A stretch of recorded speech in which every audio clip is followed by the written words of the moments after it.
My name is Debi Kermeen, and I am co-creator of Labyrinths in Stone with my husband, Marty Kermeen. Hi, I'm Marty Kermeen, and I design most of the labyrinths and do a lot of work putting in pavers and creating interactive art around the country. So a part of the reason that we're so passionate about making labyrinths, in 1998, a lady came to the fence and she had tears in her eyes, and it was in a public park, a large one, so I actually thought maybe something had happened to her. She was literally at the construction fence with tears rolling down her face. And I went over to her and asked her if she was okay. And she said, "Oh yeah, everything's fine. I just never thought I would be in the presence of one being built." And to that point, a labyrinth was more of a gigantic geometric puzzle to me, and I knew very little about the spiritual side of what they could do for people. And she continued on with her story, and she said that she didn't think she would ever be in the presence of one being built, and that it was going to change the face of humanity. And I thought that was an absolutely absurd statement in the moment. And she said, "No, bear with me, hear me out. So let's say that one person a day comes down here and walks this labyrinth, and they go home better for the experience. They're more calm, they're more together, they make a great decision, they're better with their children, they're better at their job, they're a better employer. It doesn't matter, they just simply have a better day. One person a day, a very conservative estimate to walk a labyrinth, 365 people a year. And then you think, well, how long will this labyrinth last? And I said, well, we put them in to last until someone removes it. And the one in the cathedral in France is 800 years old, so I really have no idea. And she said, well, for the sake of math, let's just use the 100. Let's say that it lasts 100 years. That's 36,500 people whose lives will be improved for the better. And then she said, how many are you gonna make? I said, I don't know. I'm struggling with this one. It was my first time through, and the geometry is intense. I wasn't even sure I could complete it correctly. And she said, oh, trust me, you will. You will make more than 100. When you do the math, 36,500 times 100 labyrinths, it's nearly 3 million people whose lives will be altered by labyrinths that we make. And then I went on to the locator, so there's something called the Labyrinth Locator. It's an international website app that you can find labyrinths near you, and they are up to 6,000 labyrinths right now, and also in 86 different countries. And now looking back at all the labyrinths we've made and the 6,000 labyrinths that are on the Labyrinth Locator, and you do the math, that's changing a lot of people's lives for the better. We counted them, and we've come up with 75 permanent labyrinths that we've made. So there's another thing that I would like to say. Debbie and I, after 22 years, 24 years of making labyrinths, we decided that maybe we've had enough. We were literally going from one labyrinth directly to another one without returning home, and it was a bit of a challenge for us. So on the way there, we were discussing the fact that maybe we'd had enough, that maybe we had made enough labyrinths, we had proved our point, we had done the good in the world that we were meant to do. Maybe it was time to relax and stop. And on the way over the Causeway Bridge to Galveston Island, we both agreed we are going to stop. Immediately over the bridge, you turn left and you go into a rental store. We were renting a heated pressure washer for the project we were going to work on. At the counter was a woman at a rental store, equipment rental store, which was unique. Usually there's a guy there with grease all over his forearms. But Debbie come out of the washroom and said, oh my goodness, you can tell a woman runs this place because the bathroom is spotless. She also started talking to the lady that we were there to make, to work on the labyrinth that we had made on Galveston Island. And the woman snapped her head at Debbie and said, you made that labyrinth? And she launched into the story. Keep in mind, this is 5 minutes after we've decided to quit. This lady tells us, on my daughter's first birthday, the doctor walked into the room, into the office, and said, your daughter has cancer. She said it was devastating to us. and it's been so hard on us. We're newlyweds. My husband is 180 miles away. He can't come but only on weekends. Even then, we can't afford hotel rooms, so we're kind of stuck in the intensive care room. It was really tough on our marriage, and she said it was tough on me too. What did I do wrong as a mom? What could I have done differently? Why is my daughter in this situation? She said, I literally spent months in the intensive care room with my daughter. But late at night, when my daughter was asleep, and I knew that the doctors and nurses weren't challenged because everyone was sleeping, and if an emergency were to happen, my daughter could get care, I would sneak out and I would walk over to the garden across the street, and that labyrinth is the only place on the planet I could find peace. Debbie and I just both looked at each other and realized there's no way in heck we can quit. We could go on and on about the difficulties of making a labyrinth, but it's challenges that are upon us that most people don't want to hear about. But there's the travel schedule, the packing, the unpacking, the unknown, the weather. There's usually pressure of when are you going to get done. There's so many other things, like preparing on this one. We were here for a while, so we literally needed to bring clothes for every season. I was out there working when it was 23 degrees, and I was out there working when it was 103 degrees.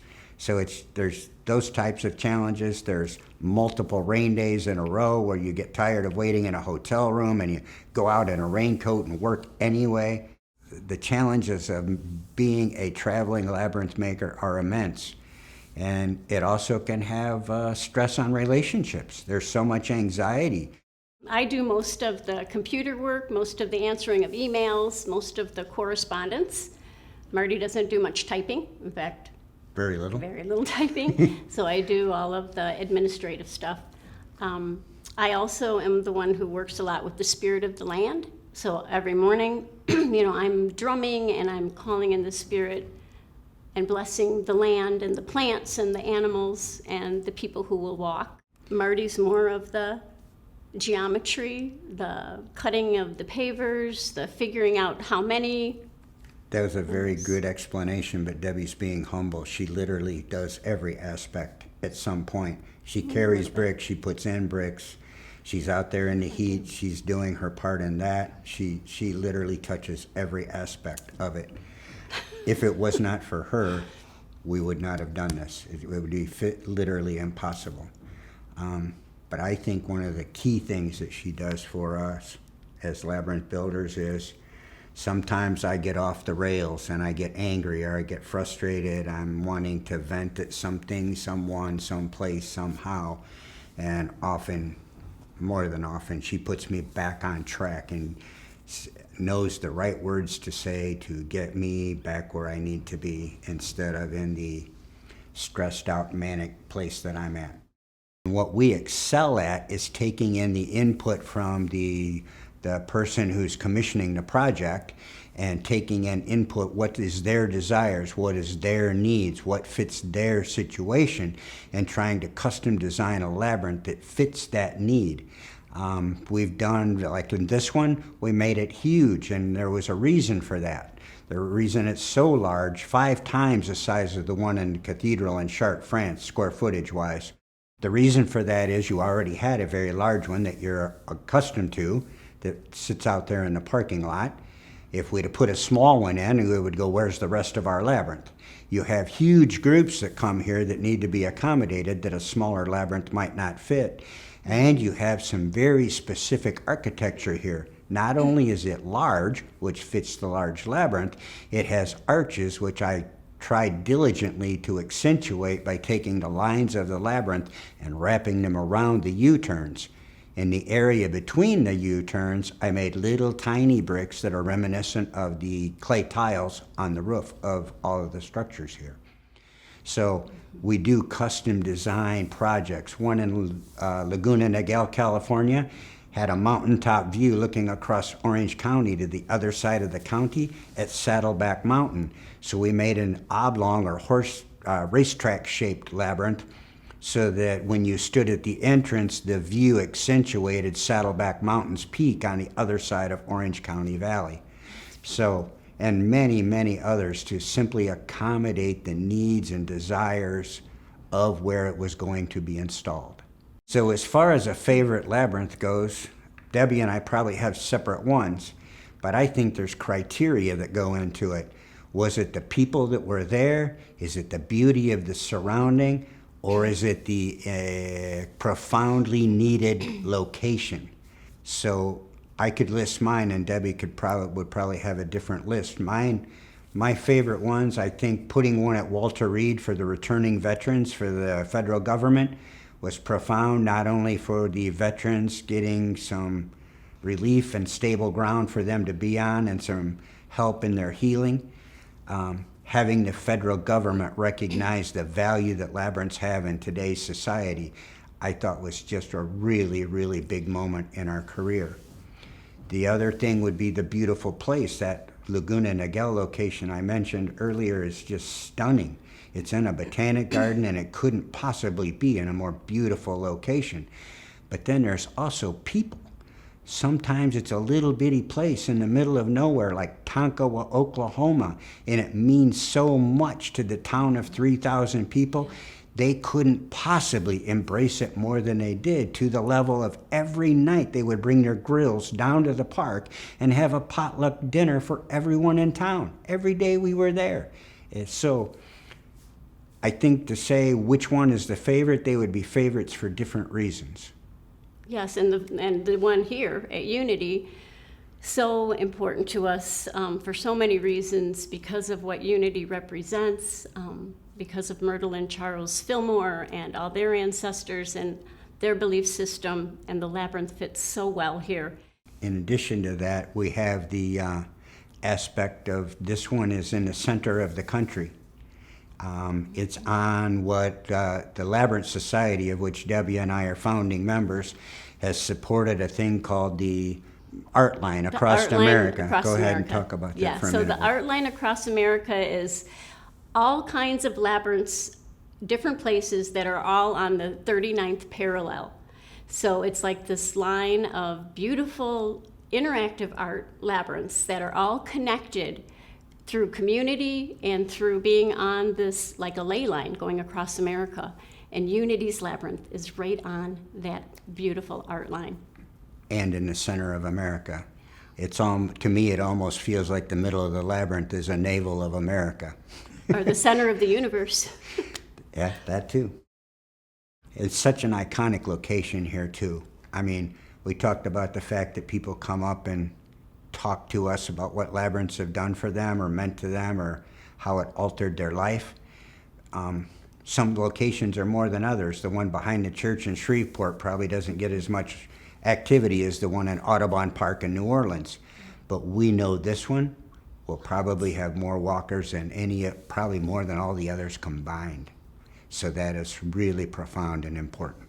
We got a call from Jim Blake. I took the phone call, and Jim was interested in a labyrinth here at Unity Village, and he had found us through the Labyrinth Society's website, and he was really excited to move forward with having Marty come and and he knew he wanted it to be large. The team here at Unity wanted a large labyrinth to fit the space and to fit all the reasons that Marty said earlier, and so that's why we're here. Yes. I also have been hauling around in my brain an idea of a labyrinth with benches in the center that were created for the space. Not something you went to the garden center and bought and put in the middle, but actual pre-designed, handmade, custom-made benches that fit the center precisely as if it's part of the installation. But that requires a pretty big labyrinth with a pretty big center to accommodate those benches.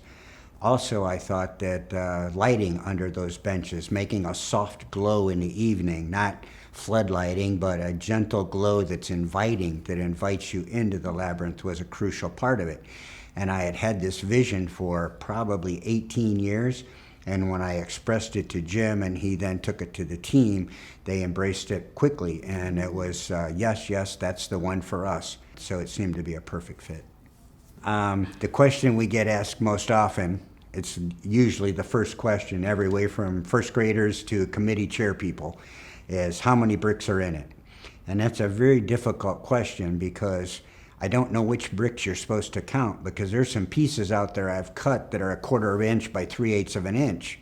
And I don't know if you consider that an entire brick. Do we count that one or do we not count that one?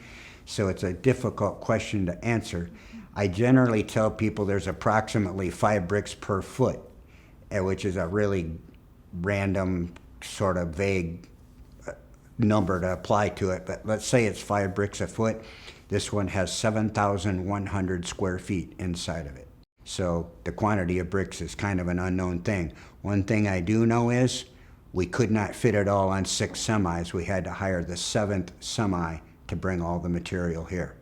Yes, and he laid every single one of those bricks. This is by far the largest labyrinth we've made.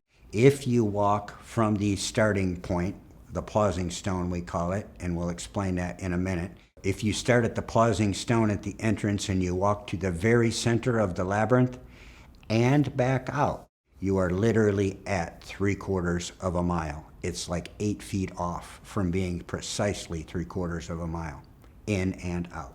So the pausing stone that I said that we would talk about, we were in Santa Fe, New Mexico, and scratched a labyrinth with a board and some nails in it on the desert floor. And a bunch of school kids are going to put stones on the lines of the labyrinth. And there was a pile of rocks, and one of the kids says, "How do we know what rock?" And one of the guys that was with us says, "Well, why don't you ask the rocks and they'll tell you." "Well, when we've got our rock, how do we know where to put it?" And he says, "Ask the rocks, they'll tell you where it wants to go." And the kids are doing their thing, and they're putting them on the lines, and the adults are talking, and a young boy comes up, and he's got a flat stone in his hand, one of the few flat stones that was in the pile. And he said, "I want to put my stone right here." And we were standing at the entrance to the labyrinth. The kid literally wanted to block the entrance to the labyrinth so you couldn't get in. And one of the gentlemen that was with us says, "Why in the world would you want to block the entrance to the labyrinth? That doesn't make a lot of sense."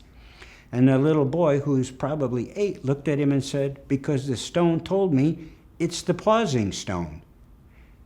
Wow, where did that come from? This literally came from that little boy, from divine inspiration. So from that point on, we figured Debbie and I were intended to hear that. So we've put them in every labyrinth we've made since then, which has been about 15 years or so.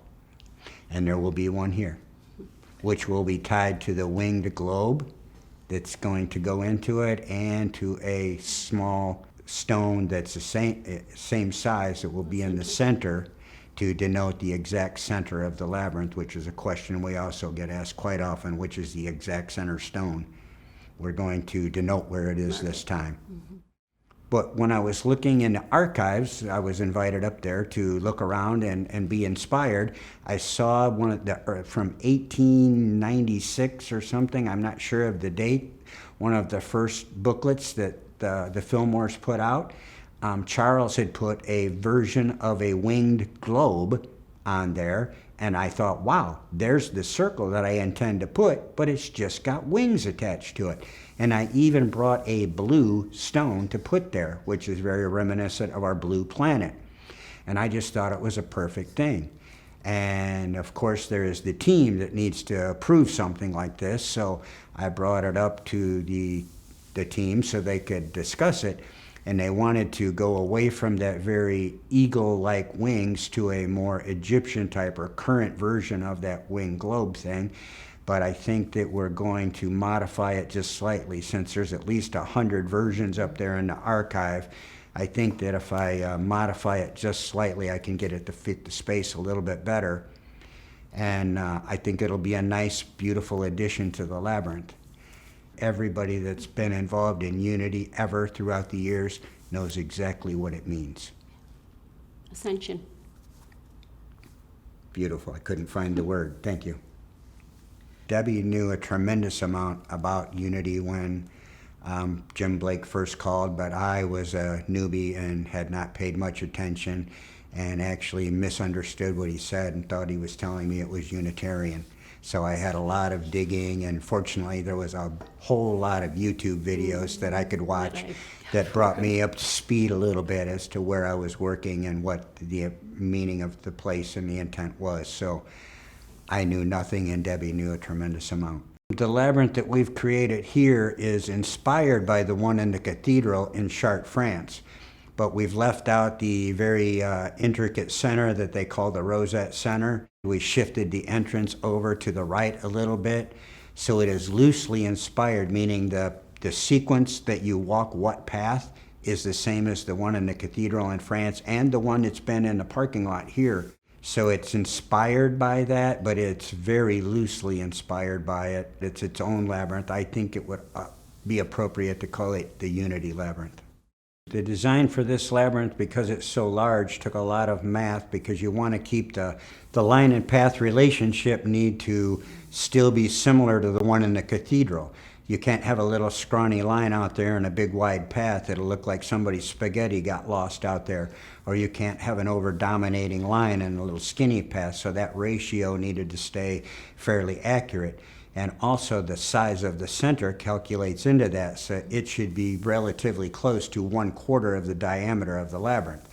So it took a lot of thought and a lot of process and a lot of calculating and looking at the segments of bricks that are available throughout the world. As a matter of fact, some of these bricks came from Nebraska and some of these bricks came from Lansing, Michigan.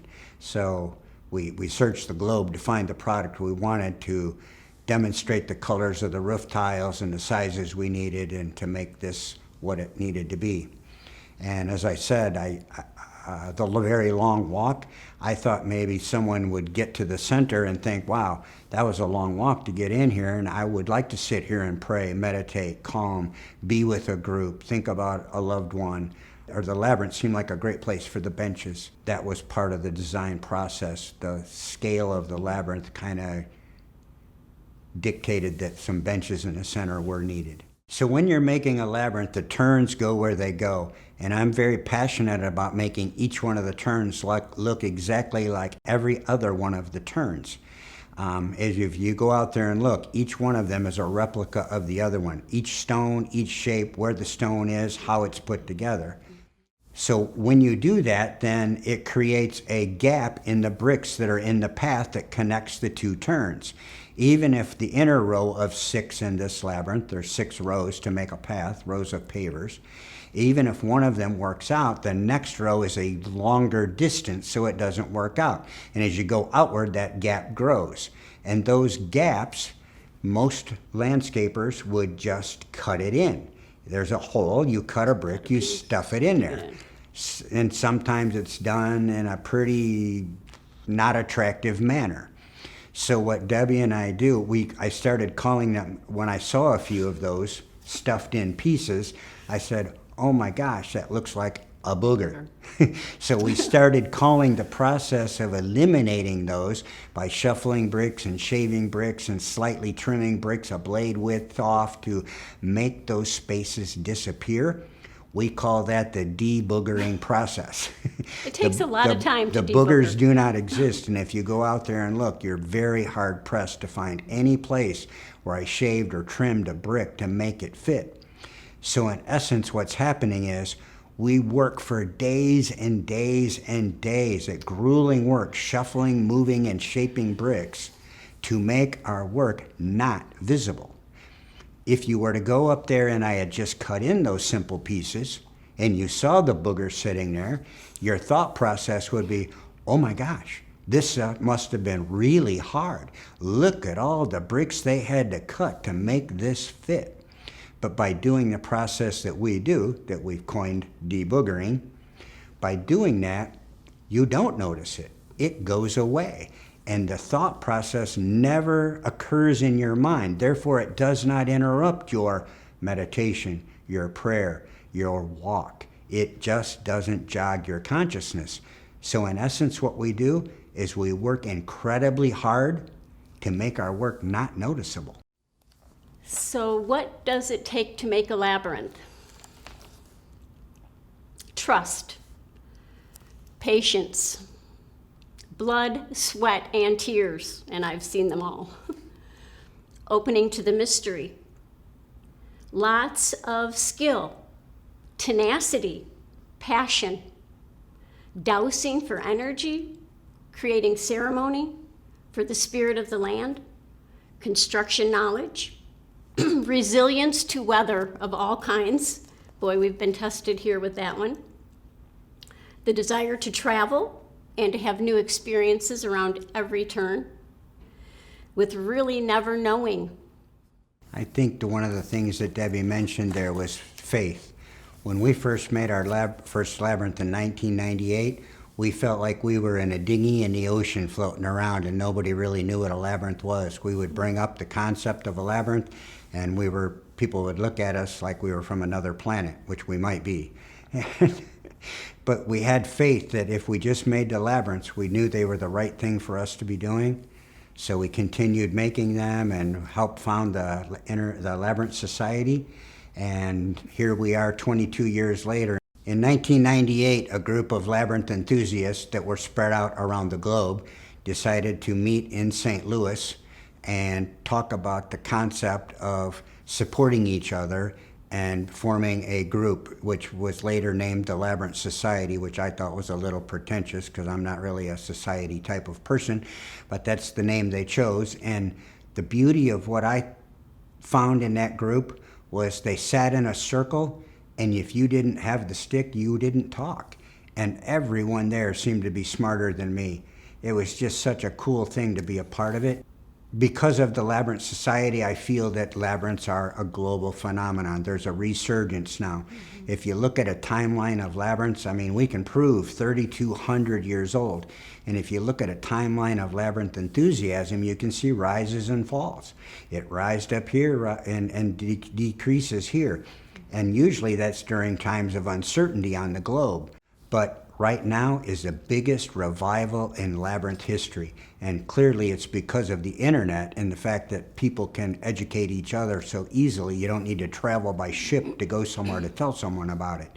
But this is by far the biggest labyrinth revival, and it seems to be sparked by the enthusiasm in America.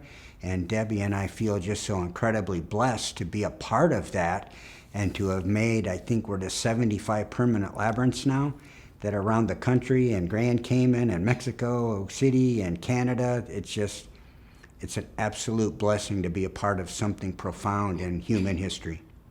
And there is no accident that Unity's Labyrinth is being made right now at this time in the world.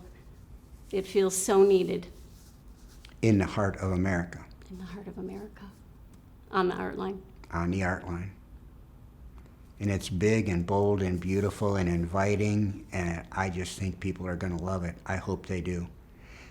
We had a comment the other day from a gentleman that walked up that was one of my proudest moments. He said, "It's brand new, yet it looks like it's always been here."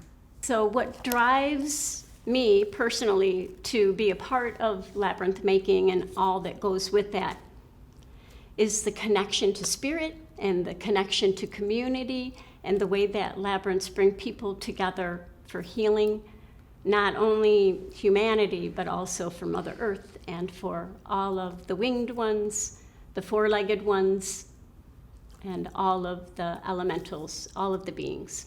And for me, I think the driving force is, a lot of it is the stories that we hear from people. By the way, we did put a book together that tells the stories that people have told us and our journey.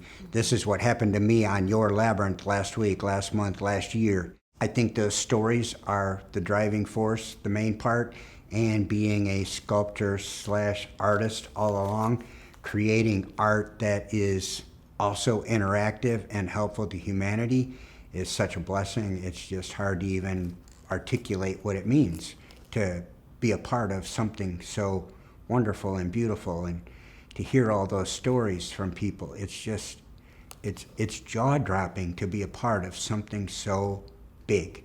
The thing that sticks out, I mean, besides the size of the one at Unity, which has been more than we've created in the past, I think it's the people that walk by, to walk, run, bicycle, visit, past people, teachers here, the folks that have come by to say what it means to them, how important it is to them, how they think that it'll be a great addition to Unity, how they can't wait to walk it, and their support. It's just been a blessing to be here and see already what it's going to mean to those that live in this environment, that live in this area.